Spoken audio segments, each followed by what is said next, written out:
Existe un claro sentimiento de decepción e indignación en las profesiones sanitarias, lastrado por el cansancio de meses de trabajo intenso y jornadas agotadoras. La decepción se extiende al comportamiento de los responsables políticos e institucionales por la falta de un liderazgo común en la respuesta sanitaria de todos frente a la COVID-19. La profesión médica reclama que las autoridades sanitarias trabajen de forma conjunta y colaborativa para crear un marco comúnmente aceptado y respetado de normalización de la actuación de salud pública y vigilancia epidemiológica. Es fundamental dar un golpe de timón en la gobernanza de la lucha contra la COVID-19 para evitar una segunda reactivación de la pandemia. La dificultad de respuesta del SNS ante la pandemia es el resultado de aspectos de su propia configuración institucional y del subdesarrollo de la atención primaria y la salud pública. El SECOM respalda la propuesta de una evaluación independiente que permita entender la dificultad de control de la COVID-19 en España. Los incumplimientos tolerados por la inacción de las autoridades han de corregirse con una asignación y activación de recursos, tanto normativos como de personal. El número y amplitud de brotes suponen un claro riesgo de desbordamiento de la capacidad local de control, y plantean la necesidad de preparar instrumentos para la limitación de la movilidad en ámbitos más amplios de población. La diligencia y rapidez en la actuación de los rastreadores es esencial para que no cunda la incertidumbre y no se multipliquen los incumplimientos de aislamientos y cuarentenas. La Autoridad Sanitaria Central, el Ministerio de Sanidad y el Consejo Interterritorial del SNS debe liderar los mensajes para que la ciudadanía tome conciencia de su papel esencial y crítico. La profesión médica quiere seguir manteniendo el liderazgo sanitario y quiere, desde la honestidad y desde el profesionalismo, seguir siendo referente en las políticas sanitarias de nuestro país, participando en la toma de decisiones. El Consejo General de Colegios Oficiales de Médicos, SECOM, manifiesta su preocupación por la reactivación de la COVID-19 en España en estas últimas semanas. Estamos a tiempo de evitar que la situación se descontrole, y para ello la sociedad española y sus instituciones deben desarrollar una clara estrategia de persuasión, de acción, movilización de recursos, y de vigilancia y exigencia en el cumplimiento de las regulaciones. Solo así podremos detener los comportamientos temerarios, el relajamiento silente pero generalizado de la distancia física, la protección y la higiene, los brotes por condiciones laborales y de alojamiento prevenibles, y la expansión imputable a la lentitud de identificación de casos y rastreo de contactos por parte de las propias autoridades sanitarias.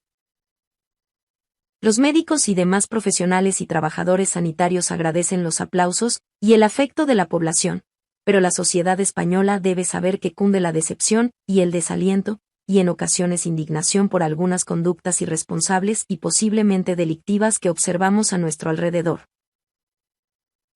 Mantenemos viva la memoria de nuestros 61 compañeros y compañeras fallecidos víctimas de esta pandemia, así como los miles de contagiados y los cientos que aún luchan contra las secuelas derivadas del virus SARS-CoV-2.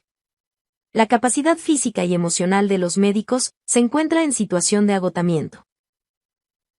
Deben saber también que a los sanitarios nos desespera y desconsuela ver las disputas y rivalidades entre fuerzas políticas e instituciones, cuando deberían estar remando todos en la misma dirección, y que el mes de septiembre genera entre los sanitarios una creciente sensación de temor y desolación por el progresivo aumento de casos graves que amenaza con inundar nuestros centros de salud, urgencias y hospitales. Pero hay otros futuros posibles. En los siguientes puntos de esta declaración, argumentamos a favor de una triple acción: concienciar a la población, movilizar a las instituciones, y generar una gobernanza común para este proceso. Es posible y necesario parar la reactivación de la COVID-19 en España. Una situación muy preocupante. 1. El incremento de casos confirmados desde principios del mes de julio ha acabado en agosto multiplicando por 10 los datos de junio. Por el momento, los ingresos hospitalarios y en las UCIs se mantienen en cifras por debajo de los pasados meses de marzo y abril. La edad menor de los casos y la mayor proporción de asintomáticos puede explicar la menor morbilidad hospitalaria y letalidad. Además, la mejora en la protección de los mayores en las residencias y los sistemas de prevención de contagios en el ámbito sanitario pueden estar ejerciendo una barrera protectora para evitar que la COVID-19 vuelva a extenderse a la población más vulnerable. 2. Los datos de incremento en la incidencia muestran una gran diferencia geográfica, y señalan hacia una diversidad de factores de riesgo, sobre los cuales se debe desarrollar un control efectivo. La posibilidad de que se desarrollen medidas selectivas en territorios y poblaciones es apropiada a esta diversidad, aunque sería muy conveniente armonizar el elenco de medidas, los umbrales de intervención, y las herramientas legales y técnicas para esta cogobernanza. En todo caso, el número y amplitud de brotes suponen un claro riesgo de desbordamiento de la capacidad local de control, y plantean la necesidad de preparar instrumentos para la limitación de la movilidad en ámbitos más amplios de población. 3. La reactivación de la economía y la vida social tras el confinamiento ha implicado una extensión de la COVID-19, que ya ha producido efectos en la inhibición del turismo internacional, y que plantea un horizonte muy preocupante para el mes de septiembre, donde la probable apertura de las aulas y la reactivación de la vida económica y social puede estar amenazada por una extensión de la epidemia que no permita su control a través de las cadenas de contagio, o de las medidas selectivas de confinamiento o limitación de la movilidad. La pérdida progresiva de control de la pandemia. 4. Una gran parte de la población está siguiendo las medidas recomendadas para evitar el contagio de la COVID-19. Sin embargo, llamativos ejemplos de prácticas temerarias en el ocio nocturno o en fiestas juveniles escandalizan por su irresponsabilidad y cuestionan la capacidad y decisión de las autoridades para imponer las restricciones establecidas por la ley. 5. Pero junto a este comportamiento más visible, hay un relajamiento silente de la distancia física y las medidas de protección e higiene. Las reuniones y celebraciones familiares acaban siendo más frecuentes, con más gente, con menos distancia y con más inhibición de lo que aconseja la norma y la prudencia. A veces las casas agrupan familia extensa o amigos que se reencuentran, y crean situaciones muy propicias para la transmisión. Bodas, comuniones, y otras reuniones masivas, son ocasiones claras para incrementar el riesgo. De igual forma, el pésimo ejemplo que se da a la población en la emisión de determinados programas de televisión, concursos, tertulias, sin guardar las mínimas normas de seguridad. 6. Algunos sectores productivos, particularmente trabajadores temporales del campo, tienen unas condiciones de alojamiento y trabajo que, además de inaceptables desde el punto de vista laboral y humano, suponen un claro riesgo de propagación de la pandemia. Se trata de un problema estructural de difícil solución, pero al que debe darse respuesta para reducir la posibilidad de brotes que conduzcan a la transmisión comunitaria. 7. El sector del ocio nocturno concentra muchos factores de riesgo para la transmisión: locales cerrados, escasa distancia física, alto volumen de la música que obliga a elevar la voz y favorece la emisión de gotas a personas cercanas, desinhibición de conductas por el alcohol, etc. Estos determinantes tan claros de la propagación de COVID obligan a una regulación y vigilancia más estricta, incluyendo aforos y horas de cierre. 8. El mantenimiento de las normas que nos protegen de la transmisión de la COVID-19 precisa tanto de la conciencia y compromiso de los ciudadanos, como de la capacidad de los poderes públicos de actuar para corregir y sancionar los incumplimientos. Es un binomio: a mayor capital social, iniciativa ciudadana para protegerse y proteger a los demás, menor intervención punitiva de las autoridades. El relajamiento de los comportamientos protectores exige una clara acción de comunicación de todas las instituciones y de los colectivos, muy especialmente el de los sanitarios.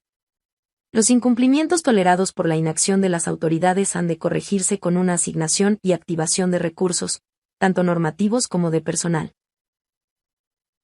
9. El cumplimiento de las instrucciones de aislamiento de los casos y de cuarentena de los contactos estrechos requiere compromiso de los afectados, pero también depende de que los domicilios tengan condiciones para aislarse de forma efectiva. Las autoridades sanitarias, además de vigilar el cumplimiento, deben tener a su disposición recursos hoteleros o residenciales para estas situaciones.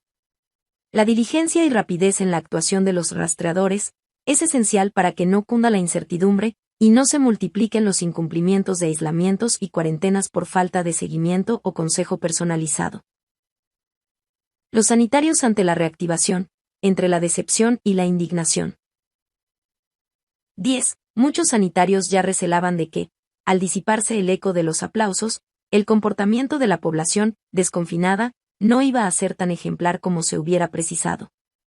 Hay un claro sentimiento de decepción en las profesiones sanitarias, que está lastrado por el propio cansancio de varios meses de trabajo intenso y jornadas agotadoras. La decepción también se dirige al comportamiento de los responsables políticos e institucionales. El refuerzo de la atención sanitaria y de la salud pública ha sido desigual y precario, y sigue faltando un liderazgo común en la respuesta sanitaria de todos frente a la COVID-19. 11. La indignación de los profesionales por el mal comportamiento de algunos ciudadanos, y por el frecuente maltrato de las autoridades sanitarias, presagia un septiembre conflictivo, y amenaza con convertir la entrega generosa de marzo-abril en un queme profundo, y en un resentimiento contra un sistema que no responde ni haciendo lo necesario, ni cumpliendo lo que promete.